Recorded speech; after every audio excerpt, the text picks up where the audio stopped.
La 4e édition du Dourges Music Festival se déroulera le 8 juin au parc Jean Moulin. Ce rendez-vous musical aura cette année l'accent rock des 90s puisque la programmation rendra hommage à la fois à Nirvana mais aussi aux Red Hot Chili Peppers. Morpain et son univers metal hardcore et Omar Eka dont les mélodies orientales et les sonorités électro ont déjà trouvé écho du côté du 99 bis compléteront l'affiche du festival. Avec nos deux invités, Marine Douterlogne, adjointe au maire, et Guillaume Linzel, chargé de l'événementiel pour la ville, vous allez découvrir pourquoi le 8 juin prochain, Dourges deviendra le temps d'une journée la capitale de la musique live de l'agglo. Bonjour Marine. Bonjour. Comment est né le Dourges Music Festival? Alors le Dourges Music Festival est né il y a 4 ans maintenant. On entame la 4e édition. Il est né de la volonté finalement aujourd'hui des Dourgeois d'avoir ce moment festif à la période de l'été pour pouvoir tous se réunir. Et finalement c'est ce que l'équipe municipale a voulu mettre en place en partenariat avec l'association Dourges Animation. Alors pourquoi avoir choisi la musique live justement pour développer la politique festive et culturelle de la ville? Vous me l'avez dit, c'était une volonté des Dourgeois. Oui. Vous avez senti qu'il y avait là quelque chose à creuser? Oui, il y avait une véritable demande et donc on a voulu creuser sur ce point-là. Et puis finalement, pourquoi du live? Parce que c'est la meilleure façon de mettre en avant les groupes qui se produisent. Et pour nous, c'était important de leur laisser libre cours sur leur façon de faire et de présenter leur musique. Et le lieu aussi est important parce que c'est dans un parc boisé, donc là aussi il fallait trouver le lieu et vous l'avez trouvé. Oui, c'est au niveau du parc Jean Moulin, qui est effectivement un lieu où on a beaucoup d'animations justement, qui nous permet d'être encadrés par la verdure, donc c'est sympathique aussi, d'être un peu en retrait des habitations pour éviter de créer trop de problèmes. Trop de nuisances, oui. Et donc effectivement c'était le lieu adéquat. Alors vous l'avez dit, cet événement est co-organisé avec Dourges Animation. Est-ce que vous pouvez m'en dire plus sur ce partenariat entre la ville et cette association? Oui, Dourges Animation, c'est une association loi 1901 qui a été créée, sauf erreur de ma part, en 2008, qui est aujourd'hui présidée par Monsieur Blondeau et dont je suis la secrétaire également, donc double casquette, et donc qui a pour objectif justement d'organiser des événements, de venir un petit peu dynamiser les festivités dourgeoises et qui est aussi aidée par la CAC, par la commune, autant d'un point de vue financier que d'un point de vue technique, puisque nos agents des services techniques interviennent sur les événements qui sont créés et organisés par l'association. Et donc oui, c'est un partenariat qui dure depuis maintenant quelques années et qui se passe plutôt très bien. Bon. Après le Dourges Music Festival, les Olympiades de la rigolade est le second temps fort de ce partenariat. Est-ce que vous pouvez me présenter un peu ce rendez-vous? Ça, c'est plutôt autour de l'humour. Oui, c'est ça. Les Olympiades de la rigolade, elles sont basées sur un peu l'esprit interville. Oui. L'idée, c'était d'avoir des différentes activités pour les sportifs, pour les gens qui aiment se marrer, pour les gens qui sont plutôt branchés culture. Et donc, en réalité, on a tout un panel d'activités qui sont faites en groupe, l'esprit collectif aussi qu'on a voulu mettre en avant. Et c'est sur ça que se basent les Olympiades de la rigolade. C'est notre 2e édition cette année. Et donc ça se passe où et quand? Alors on est toujours dans le parc Jean Moulin, en tout cas aux abords du parc Jean Moulin, au stade Lesnic plus précisément. D'accord. Ça se passe, on est au début du mois de juillet, je n'ai plus la date exacte en tête, mais c'est au début du mois de juillet. Et cette année, on a la chance d'accueillir la ville de Courcelles, puisque lors des vœux 2024, on avait proposé à la commune de participer, et c'était une sorte de défi intercommunal qui a été accepté par Madame le maire de Courcelles. Donc ça aura une dynamique un peu différente cette année, mais je pense qu'on va bien s'amuser. D'accord, et donc quand vous dites dynamique un peu, ça va être des petits challenges entre habitants des deux communes, c'est ça? Exactement, c'est un peu l'idée qui est travaillée aujourd'hui, c'est de pouvoir s'affronter entre communes et voir à l'avenir comment ça se passera. C'est important justement d'ouvrir au-delà des frontières de la commune aussi les festivités que vous organisez, d'abord pour les Dourgeois, j'imagine. Bien sûr, c'est en priorité pour les Dourgeois, bien évidemment, mais c'est important pour notre commune de ne pas nous enfermer dans nos petites frontières, si je puis dire. Et oui, bien sûr, être ouvert à tous, que ce soit sur les Olympiades de la rigolade ou sur le Dourges Music Festival, où notre objectif est vraiment de s'élargir et d'accueillir du monde. Alors justement, pour en revenir à ce festival de musique, quelle est la valeur ajoutée de ce type d'événement, apporte à la ville? Ça a un côté fédérateur finalement. c'est un peu l'objectif et c'était notre volonté, c'était vraiment de trouver un événement estival où on peut réunir du monde de tous horizons. L'objectif du Dourges Music Festival, c'est vraiment ça, c'est de nous réunir, de faire la fête ensemble, de se marrer, de profiter de l'extérieur. Et puis, c'est pour ça qu'on a eu tout au long des précédentes éditions des groupes qui sont très différents, des intervenants très différents. On a eu du reggae, on a eu du rock, cette année on va avoir de l'électro, on a eu du rap aussi. Donc vraiment, l'objectif, c'est de toucher tout le monde. Vous essayez justement d'une édition sur l'autre d'avoir un peu les retours du public pour essayer de vous positionner sur la suite des événements? Oui, bien sûr, c'est quelque chose qui est très important pour nous. On est, comme je le disais, sur la 4e édition. On voit un peu ce qui fonctionne un peu moins bien. Et donc, notre objectif aussi, c'est de s'adapter et de répondre aux attentes de la population. Alors Marie, je vous propose à présent de visionner quelques images des groupes et artistes qui monteront sur scène le 8 juin prochain au Parc Jean Moulin. Et on se retrouve juste après.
Voilà, de retour sur notre plateau en compagnie à présent de Guillaume Linzel.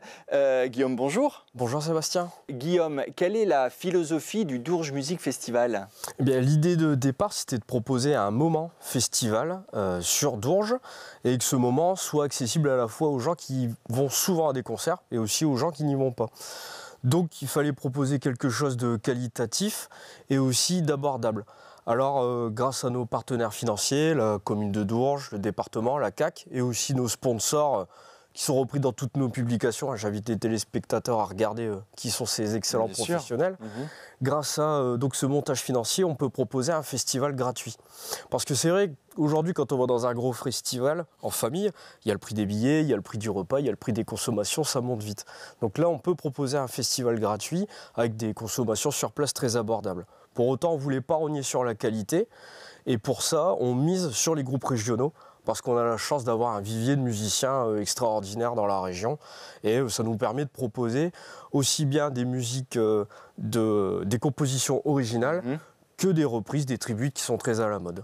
Alors le 8 juin d'ailleurs c'est Omar Eka qui ouvrira les festivités. Est-ce que vous pouvez me parler justement de cet artiste et du partenariat avec le 99 bis parce que je crois que c'est un artiste qui vous a été proposé par le 99 bis. Effectivement, le 99 bis est partenaire du Dourges Music Festival cette année. On a beaucoup de chance qu'ils acceptent de programmer un artiste sur notre festival. Effectivement, Omar Eka a été accompagné par le 99 bis puisqu'ils accompagnent des artistes régionaux. Aujourd'hui, il vole de ses propres ailes. Et donc, il ouvrira le festival. C'est un artiste qui propose à la fois des musiques traditionnelles et des musiques modernes, je dirais. Il est entre sa guitare et ses machines, entre les thèmes orientaux et de la musique électro. Et je pense que c'est un mélange très intéressant qui mettra l'ambiance d'entrée de jeu sur le festival. Alors, on change complètement d'univers parce que c'est ensuite Morpain qui prendra la scène d'assaut. Y a-t-il une histoire commune entre Dourges et Morpain d'ailleurs? Complètement. Le groupe existe depuis 20 ans et il y a toujours eu au moins un membre dourgeois dans le groupe Morpain. D'accord. Et c'était important pour nous de programmer pour la première fois du métal. On se veut un festival éclectique, donc on a déjà eu du rock, du hard rock, pas mal de reggae, de la soul, de l'électro. Cette année, il fallait programmer du métal parce que c'est une musique qui compte, et c'est une musique qui compte depuis longtemps sur le territoire de l'agglo Hénin-Carvin. Et à ce jeu-là, Morpain était incontournable. Oui. Ils existent depuis 20 ans, ils sont très populaires dans le secteur Hénin-Carvin.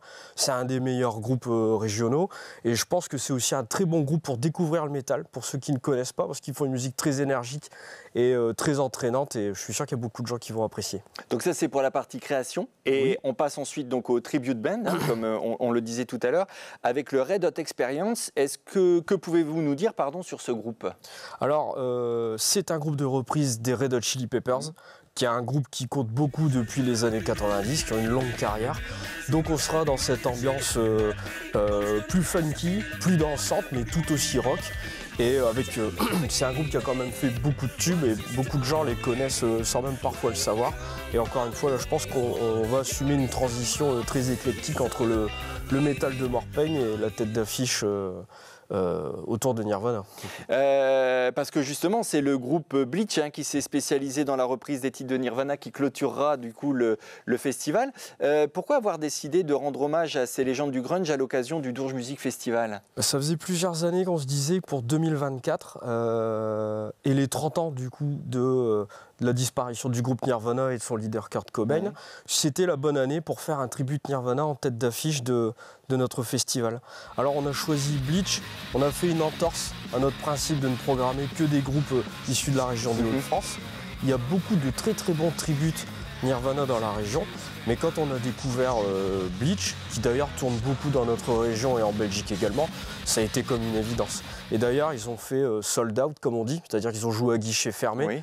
Au Black Lab à Ouascal et au mois d'avril au théâtre de Denain. J'ai eu la chance d'aller les voir à Ouascal et c'est une super prestation. J'invite vraiment les gens qui aiment beaucoup Nirvana et qui aiment le rock en général à venir les voir à Dourges parce que c'est explosif sur scène, ils font ça extrêmement bien, c'est un très très bon groupe et voilà, on regrette absolument pas notre choix.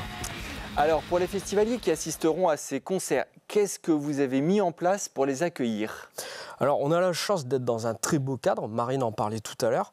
Donc on est au vert, on est sous les arbres avec ce parc Jean Moulin, situé entre la cité Bruno classée à l'UNESCO et le Terri Sainte-Henriette qui est un emblème de notre territoire.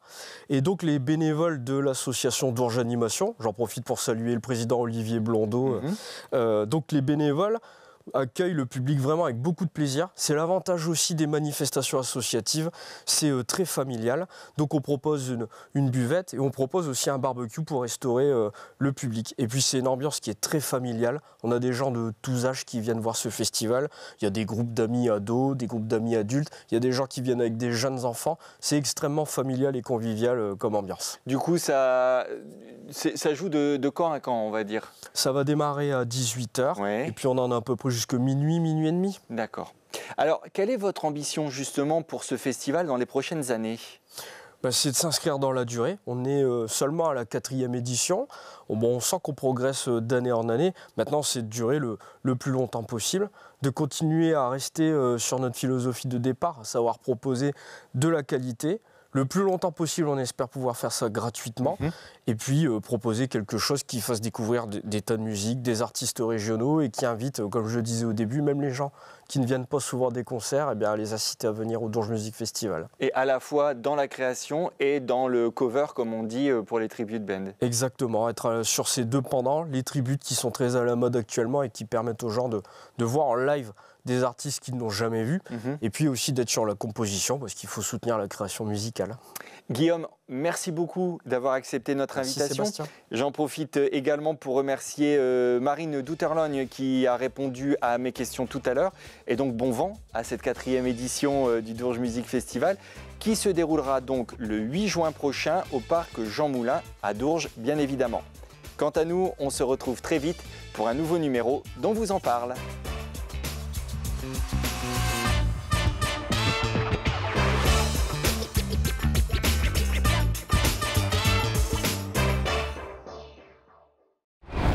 Retrouvez On vous en parle en replay sur iltv.fr et sur l'application mobile ILTV.